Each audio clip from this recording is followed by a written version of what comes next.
What's going on, Paul? Where are you? Are you singing, Gene? He's like, we work hard for you. We put this out. You're going to like it. You wanted us to put out live. This is live. Now I'm going to go make a pizza. Make me a pizza, Paul.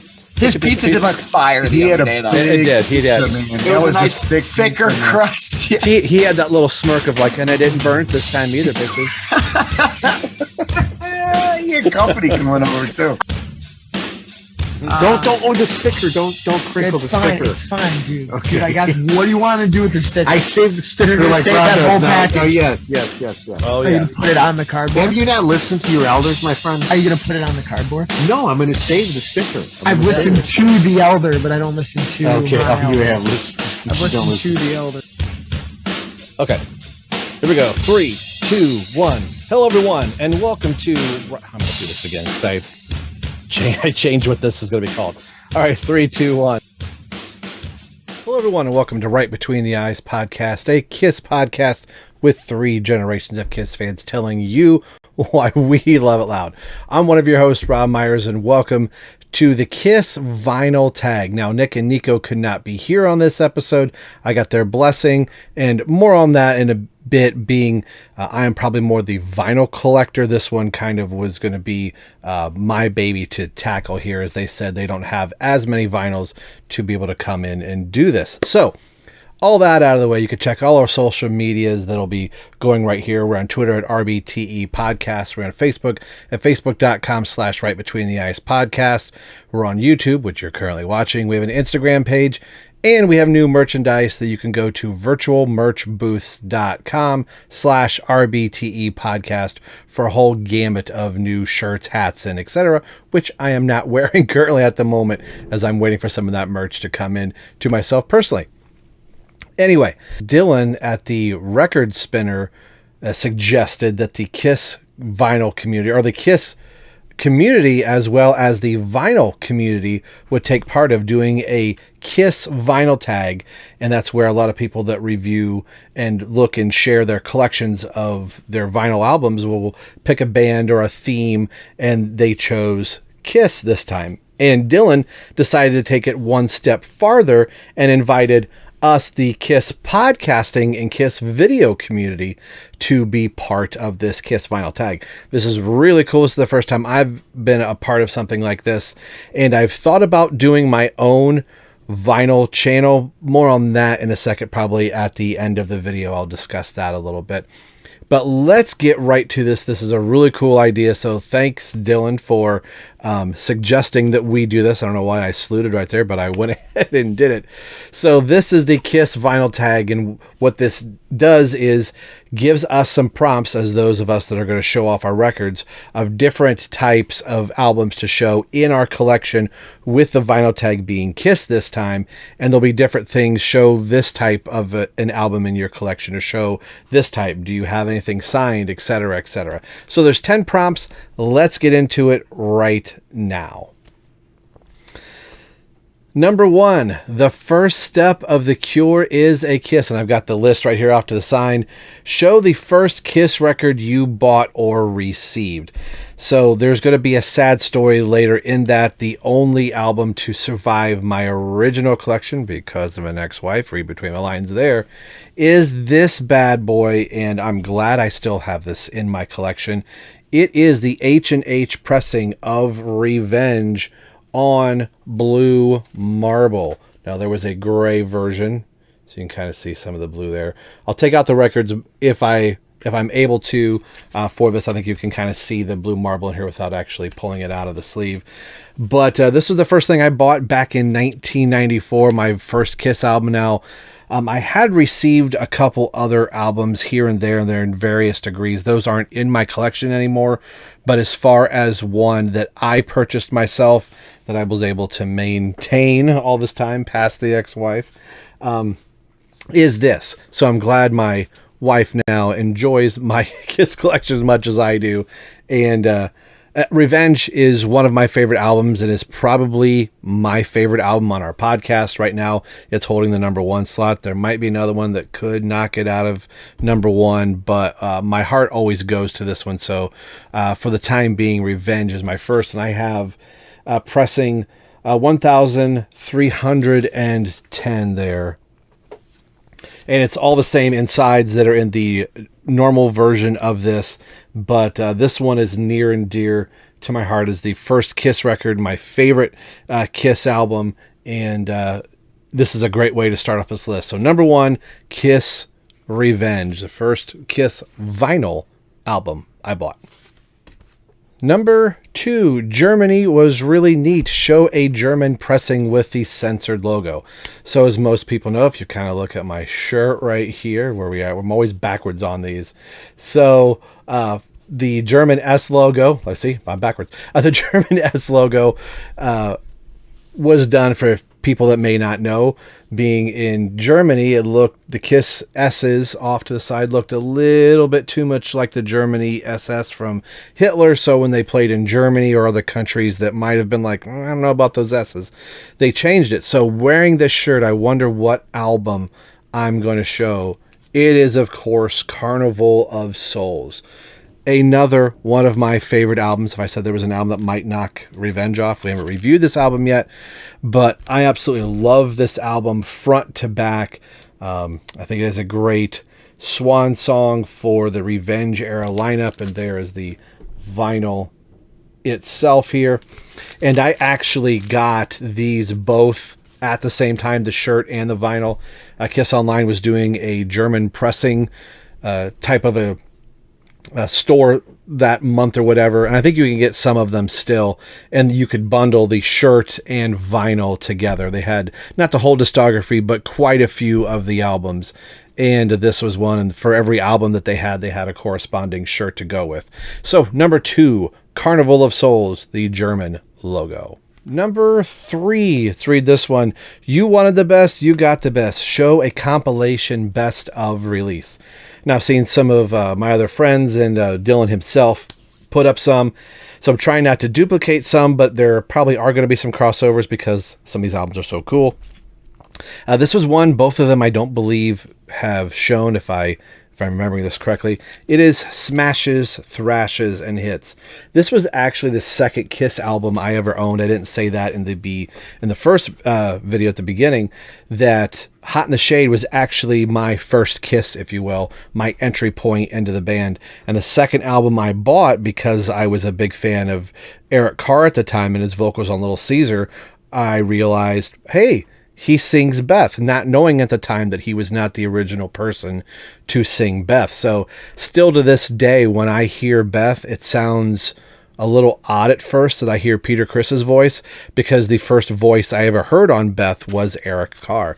Another quick little story about this. This was one that some of these for the 2014 pressings, this was kind of hard to come by, and by the time I started getting into recollecting Kiss vinyl again, after quite a few years from being absent from it, I thought some of the best ofs were going to be hard to come by, and this was one I found at a local record store, and it is actually a BMG pressing. I think I can show the BMG logo right over there. So this is the Music Club.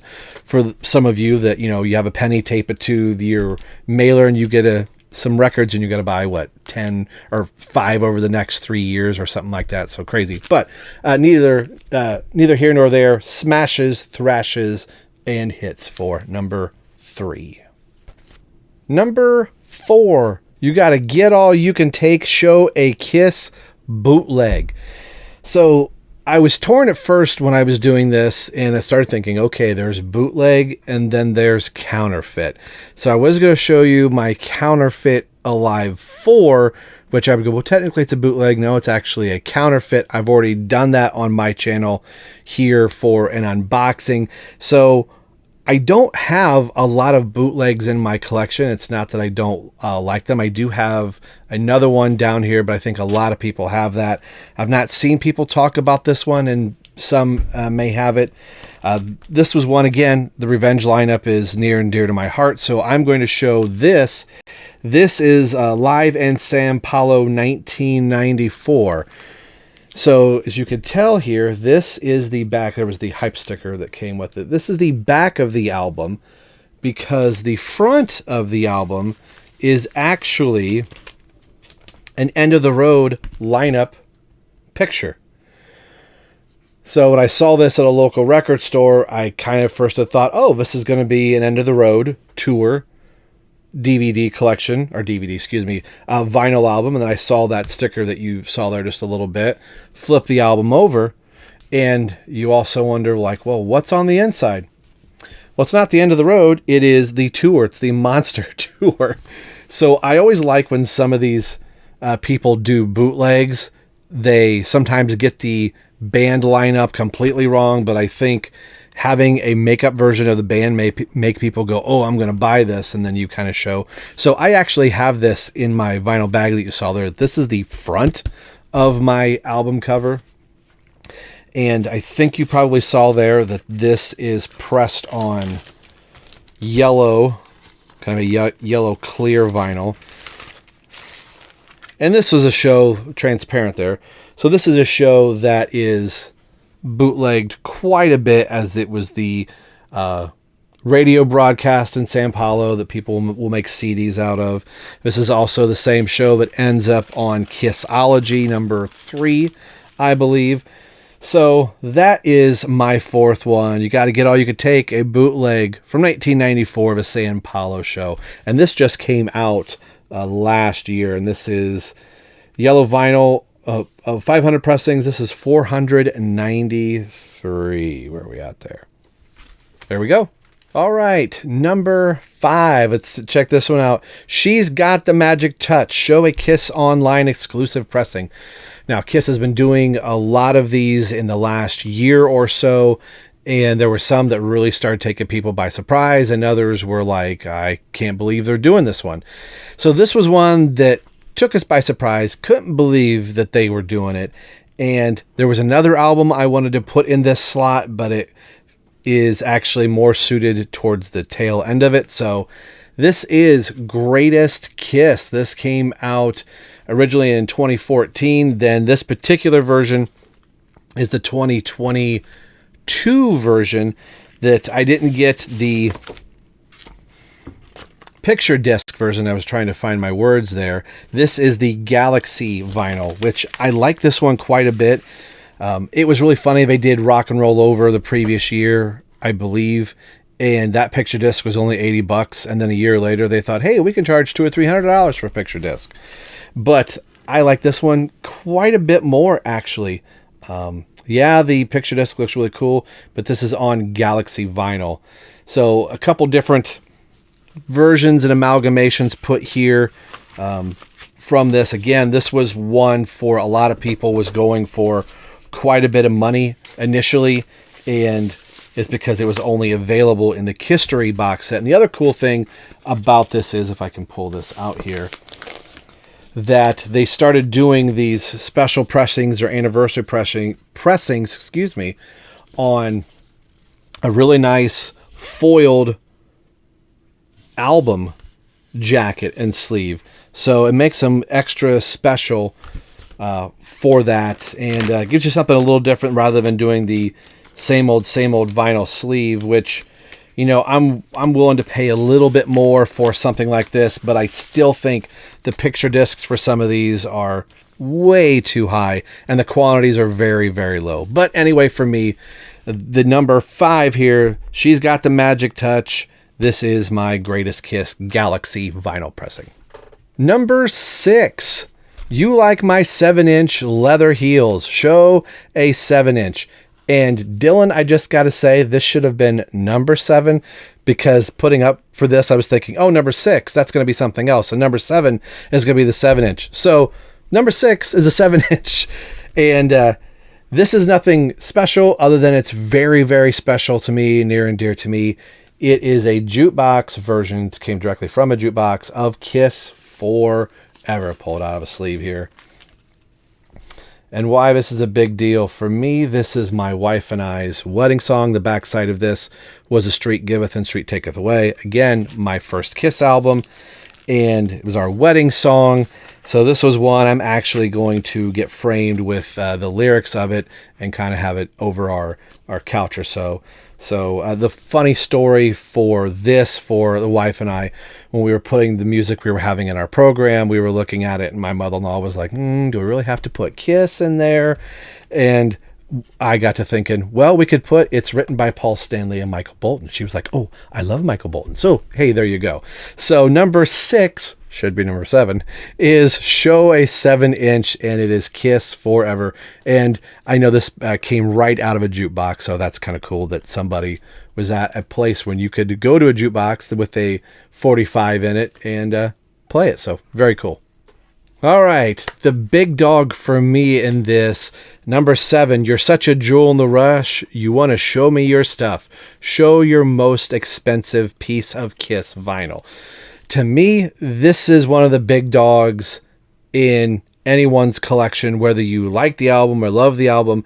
The fact that for the longest time, Kiss did not hold the rights to this album. Kiss fans know what I'm talking about. It is Sonic Boom. Yes, this is an original Kiss Online exclusive, which I could have put it in the Kiss Online exclusive, but this is my most expensive piece of Kiss vinyl. Any version of these, the typical black version vinyl, I think, is probably the less expensive, probably at $500 to $600. All of the color variants are anywhere up from $700 to $1,000. I think they've kind of all come right around the $700 price range. Each one of the colored variations of this album was pressed to, I think, 10,000 copies, if I believe, maybe even only 1,000 copies. I want to say it was 10,000. Maybe I'll put an annotation here somewhere. But yes, I will show that this is a fact. This is a purple version of it. I think if I would have gone back in time and decided what color I want, red is my favorite color. I know it's Gene's. Eric's my favorite member. Obviously, him in the back. I might have gone with green, but coming down to it, I think I might have gone with red. But I'm so glad I have this. And you know, I've often thought about getting a bootleg version of this and using this as a trade.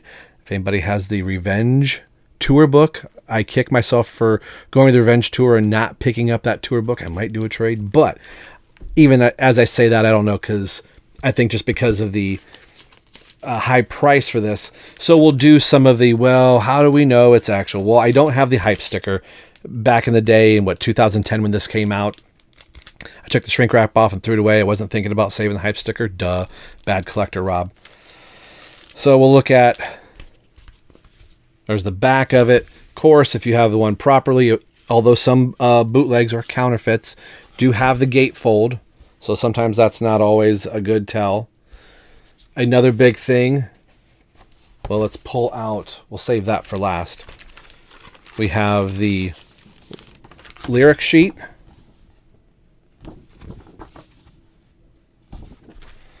And then, as I'm knocking my list off here, I apologize. The big thing is, does it come with the poster? Yes, Virginia, Rob has a poster and can't get it out of the vinyl. So here we are. Here is the poster. Again, this is an album. I'm just going to say it right now. I love this album. I like it a lot. I don't get what all the fuss is about. So here is the poster, as much as you possibly can see it. So there is the poster for Sonic Boom. So of course we're going to watch me fold this awkwardly here. So we do know now that earlier this year, I think February, somebody's probably going to at me about it, that Kiss got the rights to Sonic Boom back from Walmart, because that's where the distribution was exclusively. And it is up on Spotify, it's on iTunes, it's on most places now that you can purchase it digitally, which does beg the question, does Kiss get this album repressed? And this would be kind of a fitting year to do it.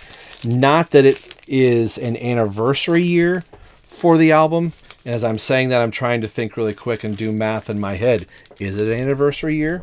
It's not really an anniversary year. It's only the 14th anniversary. Next year would be the 15th anniversary. So they could hold on to it for a couple more years and waiting till like the 20th or, you know, like I said, one more year for the 15th. So we'll have to wait and see.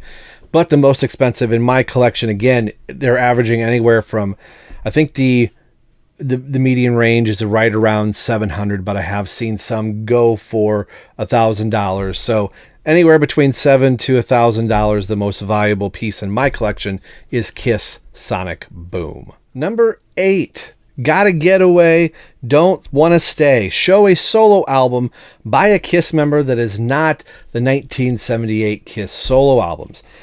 So I couldn't think of a better one to do. The guy is standing behind me right in the back. It is the Eric Singer Project, featuring Bruce Kulick, John Corabi, and Carl Cochran from Ace Frehley's band Motley Crue, and of course, Bruce Kulick and Ace Frehley. Ace Frehley does pairless. Bruce Kulick and Eric Singer.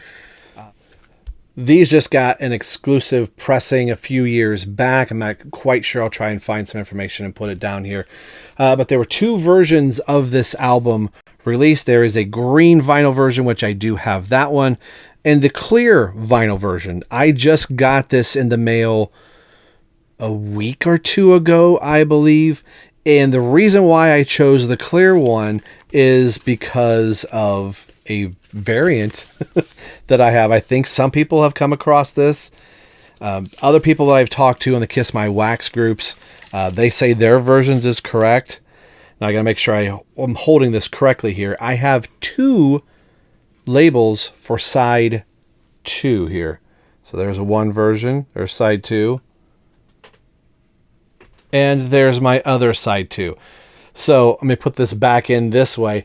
This is side 1 for me. So all the songs are on there. It's not like they pressed it twice. They just got the double label on there. So it was really interesting when I first pulled it out of the sleeve.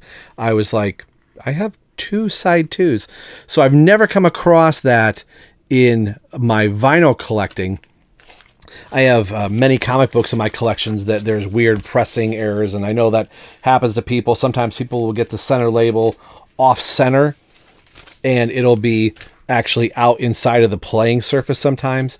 But this is a great album. It's a covers album of their favorite artists from the 70s, and of course they do cover Kiss on this. They do Going Blind. Every member of the band takes a turn at lead vocals, with the exception of Bruce Kulick, I should say. Every member, 3 of the members, Singer, Corabi, and Cochran. So Eric Singer Project, this is the clear version and my double labeled side 2. All right, number 9. Just call me a 3-time loser. Show the most copies variants you have of a Kiss album. I can't narrow that down because I have 2 in my collection that I have 4 each of these albums. So just to make this go on a little bit longer, since you tuned into the channel, hope you don't mind, I'm going to show you both albums that I have 4 each of. So I think there's the one album I'm going to show last, which has already appeared on this list already. I'm looking to try and get another version, an original first pressing that was only done over in the UK, but we'll show you that in just a second. All right, up first, also very high on my list, not quite at the top. It's in my top 5. It is Creatures of the Night. So this is a first pressing from 1982. So glad to have a first pressing of this album. Again, it is very, very high on my list. I think currently on our show, this is number 2 on our list, and we've only reviewed so many albums so far on our podcast. So then I have the 2014 reissue.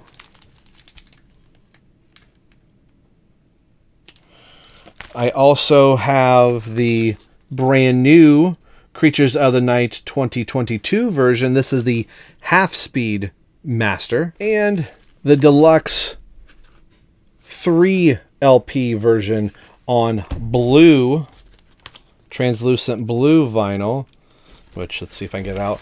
I made myself a special sleeve to kind of hold all of this stuff.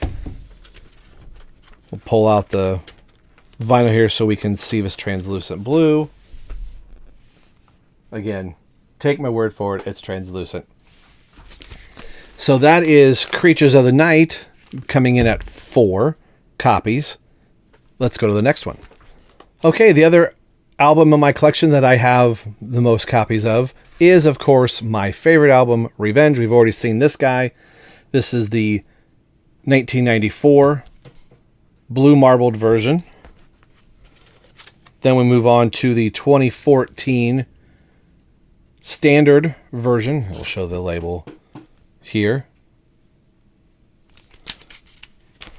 This also could have been part of the German collection. This is the German censored logo with the Z's, just regular S's on this. And then the most recent to arrive is the 30th anniversary of Revenge, again on one of these very cool foil album covers. It looks more gray here in the packaging, but there is a metallic silver sheen to this. It's almost like a granite flake that's in here. So this is, again, like for the 30th anniversary, limited edition, silver colored vinyl. So, like I said, my favorite Kiss album is Revenge. So the top two of my favorite albums, I have 4 copies of each. All right, the last here and number 10. Thanks for sticking with me this long through the video. I've got some editing to do here because right now we're at 32 minutes. Show an autographed piece of Kiss vinyl. Unfortunately, I cannot. I had a couple pieces in my collection, and again, because of you know who, I no longer have that in my collection. It pains me. I had a 1994, I think it was, I had a red vinyl pressing, the same company, H&H Pressing, that did Revenge. I bought their version of Alive 3, took it to Indianapolis Kiss Expo, got Eric Singer and Bruce Kulick to sign it, and then because of Bat Crap Crazy Girl, I no longer have it in my collection. So at this time, I have no Kiss vinyl in my collection. Now, I have CDs. This is a vinyl show, or a vinyl tag. So what we do on our show, we have the Kiss family tree. So I'm going to branch out from the Kiss family tree into Bruce Kulick's family tree and show you Union, the Blue Room. This is their final album. And this was just done last year in 2022. And this is the deluxe version. And it's pressed on black and blue marble. This is such a beautiful pressing. Brand new artwork, brand new cover and everything. And I like this cover so much more than the original. Not that I didn't like the original, but it was so very cool. So this is a chance that I'll get to show you this right here as I bump the camera. So I'll show you the gatefold. So as you can tell, the album is not signed, but if you bought the deluxe version of the first album, the live album that they just released this year, and this one, you got a record flat that is signed by the band. So there it's signed by John Corabi, Bruce Kulick, Brett Fitz, and Jamie Hunting. So we also know Brett Fitz also plays in Bruce Kulick's solo band. So this was very cool. Of the 3 albums that Union put out when they reissued them on vinyl, this was the only one due to, you can't buy and have everything. So I wanted to get the vinyl, like all of them signed, but wasn't able to. But I decided to go with my favorite Union album is the Blue Room. The first one is absolutely fantastic. They both, I think, are just, top notch in my book. So I took a little bit of latitude with this last one. It is signed by a Kiss member and a former Motley Crue member. But Union, the Blue Room. And that is going to just about do it right here. Although I do have one more. I just got this in the mail. I was going to show this one. It's technically not solo. The only solo album he technically has is the Eric Singer project. He was a member of Badlands. So that is a solo-ish, not really, but you know what I mean. But I do want to show this, Advantasia. If you've not heard Advantasia, this is the Scarecrow. Eric partnered up with Tobias Sammet, I believe is his name. Tobias appears on Bruce Kulick's BK3 album. This is a rock metal opera, if you will. Most of the albums all tell some type of a story, either through the song or through the whole series of songs. This is the Wicked Trilogy, they call it. This is the first one. The next one would be Wicked Symphony. The one after this would be Angels of Babylon. The reason I mention that is Eric Singer plays drums on all of the tracks on this album. It also features Alice Cooper, and because he was working with Alice Cooper at the time, he was able to pull Alice Cooper into this project. Bruce Kulick would appear on the second one, and the third being Wicked Symphony and Angel of Babylon. Eric recorded a lot of drum parts before he would go back to Alice Cooper and Kiss, so Eric only appears on half of Wicked Symphony and Angel of Babylon, and most of them were all recorded during this time. But this is something, if you've not heard of this and you're a fan of Eric Singer, this is going to really show what Eric is really capable of doing, and doing some fantastic drumming, progressive metal type of a drumming that he doesn't really get to do a lot. This will really open up your horizons of what Eric Singer is capable of doing. This is my favorite recorded drum parts he's ever put on vinyl, CD, whatever you have it. He does appear in the liner notes. Excuse me, I'm going to get backwards. So there's his picture down there at the bottom, and then the band rehearsal there, and they have a whole series of guest vocalists that are on here. You can just kind of see some of the people. Hopefully there. Michael Schenker appears in this. Like I said, Alice Cooper. Other artists from the U.S. This is a Swedish singer. It's all in English, so don't worry about that. But I cannot recommend this enough. So you want to do your 6 degrees of Kiss. This is a fantastic album. And as is Wicked Symphony, as is Angel of Babylon, and just on down the line. I've continued to listen to this band beyond Eric Singer's involvement, and it's absolutely fantastic. I cannot recommend this enough. So for all you Kiss fans that want to branch out a little bit more, or for somebody else that's like, oh, I'm not really into Kiss, you want to check out something that's really cool, check this out. But if you're watching our channel, you're into Kiss. All right, that's going to do it for the Kiss vinyl tag. We're about at 40 minutes almost at the time I am doing this closing right here, so we've got to do some editing and trimming. But we hope you like this. Check out our podcast if you're not. We're primarily an audio podcast. We do obviously do some video content here and there. We just had an interview with Todd Kearns that you could see fully up here. Billy Baker, who created Eric Singer's End of the Road drum kits, and he's currently working on the final Kiss kit. So we'll hopefully be able to share that stuff with you guys. And then various other clips and things you can see here on YouTube. Thanks for watching. Dylan, thank you for suggesting that we do this. And this has got me wanting to go, I need to get my vinyl channel going. So on the behalf of Nick and Nico Caruso, I'm Rob Myers, and you've been watching Right Between the Eyes podcast, a Kiss podcast with 3 generations of Kiss fans telling you why we love it loud. We'll see you in the next video, and check out the show.